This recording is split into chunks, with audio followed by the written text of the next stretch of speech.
At least 35 people attending an Afghan wedding have been killed by the crossfire of a government raid on a nearby militant hideout. That's according to two officials in Helmand province. And it's the second major civilian disaster involving the Afghan and US campaign against militant groups in less than a week. The wedding guests were killed by explosions and gunfire. Authorities say the raid was on a training facility for Taliban suicide bombers.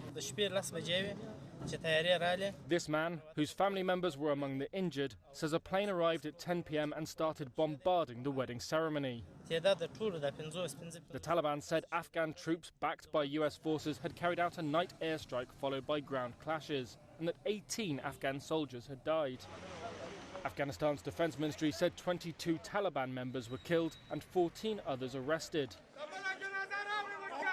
The latest bloodshed follows a US drone strike on Wednesday in which at least 32 civilians, resting after a day of harvesting pine nuts, were killed.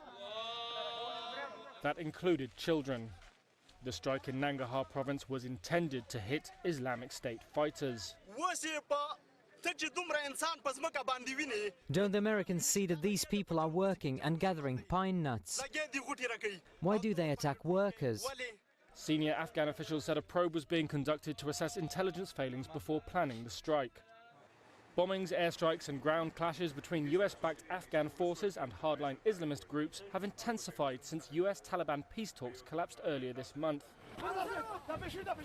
And the Taliban has also been carrying out near-daily attacks in a bid to disrupt Saturday's presidential election. More than 9 million Afghans are expected to head to the polls, and the government has committed more than 70,000 security forces across the country.